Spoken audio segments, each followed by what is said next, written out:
Stories, where I tell alien stories off of Reddit. I'll leave a link for the story in the description. Let's just get into it. Alright, here we go. First, the disclaimer. Yes, I am a professional fiction writer. I've always had an active imagination. However, what I will relate here is true to the best of my knowledge. First of all, I grew up in an area considered a hotspot during the late 70s and through the 80s in southwest Washington. MUFON and such groups as used to come to the area regularly to watch for lights, etc. I don't know what MUFON is, but I'm assuming it's like a UFO group. The locals have but I digress. The locals have legends about what they call the Burnt Ridge lights. Why does that sound vaguely familiar? Lights that move in a way that seem to defy logic, making sharp turns, suddenly flying away at insane speeds, hovering, etc. All without sounds. These events stopped happening sometime in the 90s, as far as I know. I did witness the lights more than once in my lifetime. That is just the tip of the iceberg. Our neighbor was an old drunken lout of a farmer who claimed aliens landed in his field all the time. It was pretty much ignored by everyone due to his reputation. Our neighbor was an old drunken lout of a farmer who claimed aliens landed in his field all the time. It was pretty much ignored by everyone due to his reputation. I repeated that just because it sounded hilarious. Sorry, I digress. When I was about 3 years old, however, something unusual happened to me. This is how I remember it.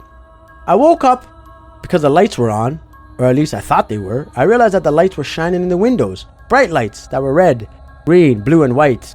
They didn't flash, they just changed colors as I remember it. I walked through the house, following the lights as they moved around the house, as if someone outside was circling the house. The eerie thing was, the lights had to pass through a shed and a tree to stay as close to the house as they did. I realized this when I got older. At the time, it didn't seem to bother me. I followed the lights until they went out, right outside of my parents' room. But it wasn't dark. The sun was up. It definitely was night when I first woke. My mom was looking at me and asked me what I was doing, and I said, talking to the aliens. Her words, not mine. I don't recall exactly what I said, but she says, and to this day swears, I was talking to the aliens. Not long after, I developed imaginary friends. I would have dreams about 2 other children that I know that I somehow thought lived under my house, in a clubhouse kind of setting. I would visit them in my dreams often. Eventually, the dream stopped. The odd thing was, there were no real correlation, lifelike. Let me try that again. The odd thing was, there were no real life correlation to the kids in my dreams. They didn't look like anyone I knew, and they had names that didn't correspond to anyone I knew. Jamie and Joelle.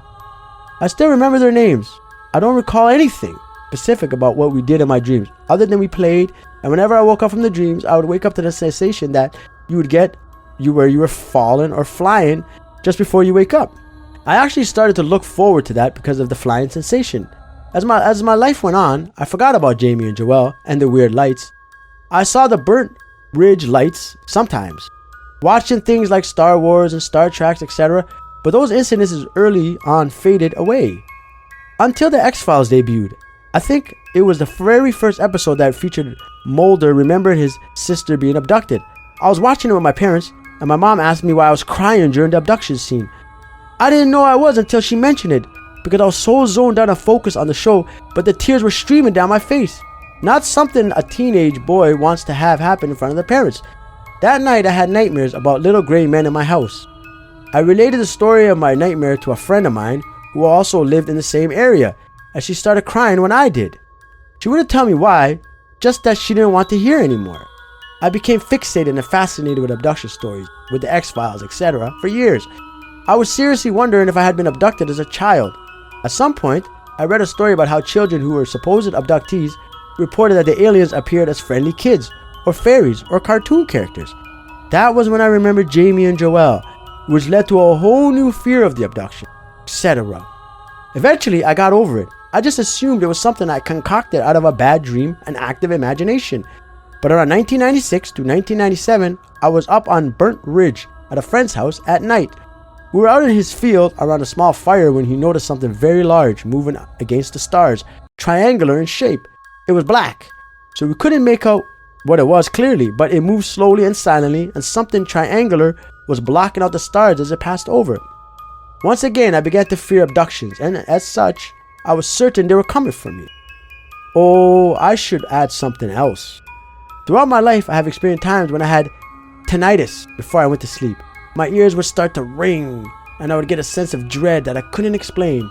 Eventually, that stopped happening, just in time for real tinnitus to come along after my stint in the military. Yikes. Which brings me to the Army of Iraq. On watch during 2003, 2 soldiers and I spotted what we thought was a satellite moving across the sky. Then it stopped, hovered, and came lower, got brighter. We called it in, expecting it to be told it was one of ours. Instead, we got to witness / hear 2 fighter jets come screaming in a mock Jesus to try to intercept whatever it was. The thing took off heading south so fast, it left a light trail, and the jets, as far as we know, didn't catch it. After my second tour in Iraq, I was getting my head checked for signs of a concussion. They were doing x-rays and spotted something metallic at the base of my skull near my spine. They assumed it was a small piece of shrapnel, which is plausible, as I was hit, but I immediately thought of the tales of implants and such. I asked them about getting it removed, and they said it would be too dangerous for such a small thing. It's about the size of a BB. It is good I know it's there, though, because if I didn't and got an MRI things would be bad. Oh yeah, that's terrible. Anyway, that's my story. Do I believe I was actually abducted by aliens? I honestly don't know. I want to desperately believe I wasn't, because nothing terrifies me more than grays. Something about those little bastardos, something about those little that's a swear word, frightens the hell out of me. I still occasionally have nightmares about them. I have often considered hypnotic regression, but I'm afraid of what I will learn. I really recommend that you don't do any sort of hypnotic regressions, anything of the sort. Don't dredge up things that you have no idea they are. Alright, let the sleeping dogs lay. And concerning your friends that were as children, that is, I can't even describe the level of horror that is. Imagine you're a child and things interject themselves into your life and pretend that they're your friends, take humanoid shapes, and they pretend that they're your little buddies. In reality, they're not even of this world or of your kind. Yikes. And as for that metal plate in your head, I don't want to know what that was about. And I'm not gonna lie, I absolutely love the X-Files. And that Mulder sister being abducted, that's the whole linchpin of that show. Buddy, I believe you. I really do, alright? Don't dig it up. Let it be. You got enough on your plate by the sounds of it, okay? For all those who made it this far, if you would like to hit that subscribe button, that'd be awesome. If you'd like to hit that like button, that'd be great. If you want to hit that bell button, that would be superb. Alright? It's not necessary. It would help me. It'll give me some motivation to keep making these videos, but it's not the end of the world if you don't. Alright? I really, really appreciate you guys spending some time with me. And if I never hear from you again, I will be satisfied that I heard from you once. All the best to you. I will leave my email in the description, so if you guys want to send me a story, feel free to. And I'll see y'all next time on Alien Reddit Stories.